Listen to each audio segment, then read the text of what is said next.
Share on Facebook. White House Press Secretary Sarah Sanders silenced the reporters who claim that White House Chief of Staff, General John Kelly, is a supporter of slavery just because he said historic monuments shouldn't be taken down. Because you don't like history doesn't mean you can erase it and pretend it didn't happen, Sanders stated Tuesday. That's the point General Kelly was trying to make. And to try to create something to push a narrative that simply doesn't exist is, frankly, outrageous and absurd. Kelly has been facing criticism for saying he believes historic monuments, like the Confederate General Robert E. Lee and Christopher Columbus, shouldn't be taken down just because some snowflakes believe they are offensive. 100 or 200 years from now, people will criticize us for what we do. And I guess they'll tear down statues of people that we revere today, Kelly stated. It's just very, very dangerous, and it shows you how much of a lack of appreciation of history there is today.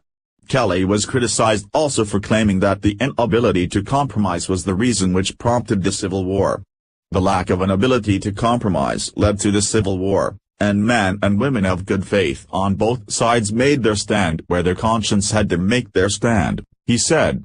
The mainstream media immediately twisted Kelly's remarks to make them sound like he is supporting the slavery and idolizing Robert E. Lee. It is absurd and disgraceful to keep trying to take comments out of context to mean something they simply don't, Sarah Sanders said at the press conference Tuesday. She said Kelly was only implying that no leader is perfect, but that doesn't weaken their historical significance. All of our leaders have flaws, Sanders said, citing former presidents George Washington, Thomas Jefferson, John Kennedy, and Theodore Roosevelt. That doesn't diminish their contributions to our country, and we certainly can't erase them from history. Kelly is not the only one who thinks that historical monuments shouldn't remove.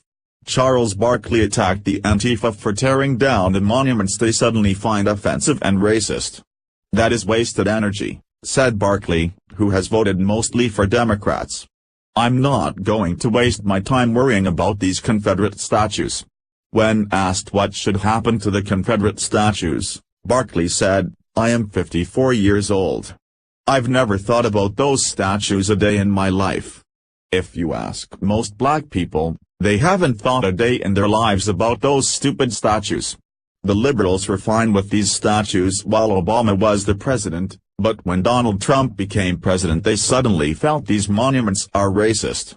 When people are demanding to be taken down the offensive monuments, here are some few other monuments they might want to be removed. Please share this post on Facebook with your thoughts.